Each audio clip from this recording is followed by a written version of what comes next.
I'm here with Kerr, and she has brought what might be one of my all-time favorite projects. We are making eyeballs, right? Eyeballs, that's right. I love making them, and they're really easy to make. Well, that's music to my ears, so how do we get started? Okay, well, the first thing we're going to do is we're going to actually use a marble. Okay. And we're going to make a mold out of that marble using a two-part putty. And so I'm just going to go ahead and take 2 equal parts of this stuff, and I'm going to... I was going to say, this is actually a good tip, too, that I thought you gave, which is using a popsicle stick to scoop the putty out, because sometimes, I mean, I can't get my fingers in there. Right, so. right. And you definitely want 2 equal parts, so I'll go ahead and just kind of, you know, it doesn't have to be a science. And then when you have the 2 parts, you're going to go ahead and mix them together. You have 2 different colors, and you want to end up with 1 solid color. So you're looking for a light yellow here. Yeah, obviously light yellow. Something like that. And I do have some wax paper on the surface here, so that's going to... is this going to stick to things, so you always want to be careful to work on that wax paper or something? Yeah, I do like to get into the habit of having it on the table. So do you have to coat your hands with anything to make sure that it doesn't stick? No, it doesn't really stick to your hands. You don't need anything. I'll just go ahead and form it into a lumpy little ball. Lumpy thing, right? And then I'll take that marble and I will just put it in there and let it cure for about 10 minutes. So you let it cure with the marble in it. I do, and yeah. The marble is also going to release from there without a problem. No problem at all. And one way to check the mold to see if it's ready is if you press it down with something and it leaves a mark, then it's not ready. So you want to wait a few more until you can press it and you don't see anything. I was going to say, this is the old, if you bite a pearl and it dents, it's real. So don't poke it in the middle. Right. Poke it somewhere on the edge. Right, right. And so I'll go ahead and put this one off to the side and just let it cure. And so I have one that's all ready, so we can start our eyeballs. So the next thing we're going to do is we're going to take some of this clear resin. Again, I need 2 equal parts, and so I have 1 part already poured out, and I'm going to go ahead and pour out another equal part of this. And you're just eyeballing to make sure that there are equal parts there. Now, why do you pour into 2 different cups as opposed to the same cup?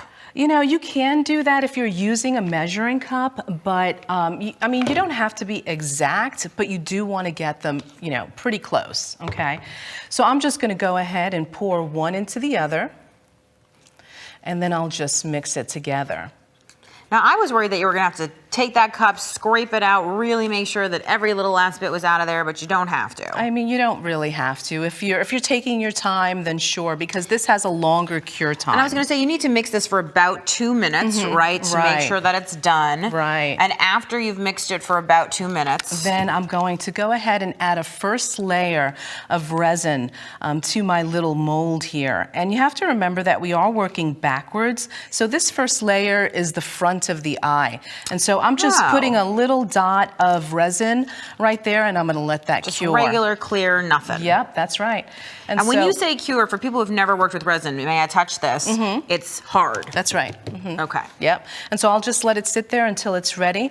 And then the next thing we're going to do is we're going to take some of that resin again, and I'm going to add some black dye to it. And we're going to make the pupil of the eye. And so I'm just going to, this time I'm going to pour just a little bit.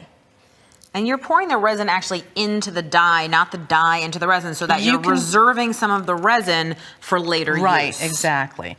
And so a little bit of the dye goes a very, very long way. I was going to say, oh, I thought that was a very long, you only need a tiny, tiny bit. I'm just going to put that aside. And so I'm going to take just a brush, and I'm just going to make a little pupil. Now, is there a reason you wouldn't want to use plain paint for this? You know, you can use plain paint, but I like that. I did try it with the paint, and I also tried it with the resin. I like this look better. Okay. Yeah. Personal preference. Yeah, exactly. And so I would let that cure.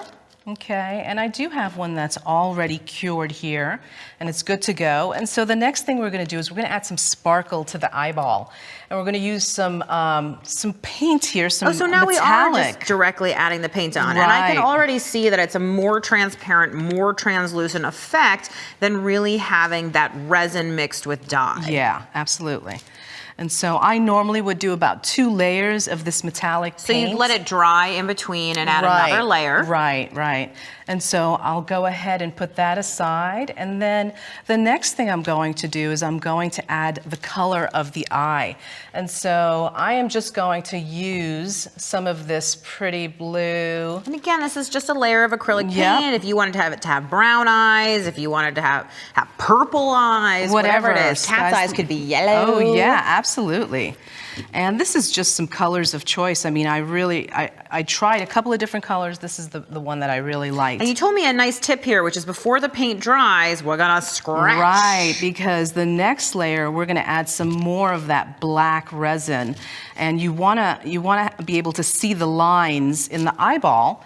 And so you're just scratching the paint, and then you're gonna add some more of that black resin onto there. Right on top there. And I you're like gonna how you let just that pour it in the middle cure. and it spreads out, and obviously the mold keeps everything. The whole reason you're doing that is to keep everything. Absolutely. And so this one's already cured, and one of the last things we're going to do is we're actually going to take some more of the resin, and I'm going to actually use white dye this time around.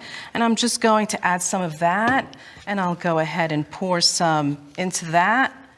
Mix it together, and then just... I can see that this is the same process over and over again, just to layer up with the colors that you want, alternating between paint and resin, making sure that all the layers are gonna show. And when you're done and it has cured, you have something magic. Pop it out, it's awesome. And it is a little frosty, so you just add a little bit of resin to really... I was gonna say, if we compare it right here, I can see how much shinier this is. And obviously, to finish it off, if we look over at your finished beautiful pieces here, you have another piece of cast resin underneath it. That's right. Fantastic necklaces. I love this idea. You know how much I love eyes.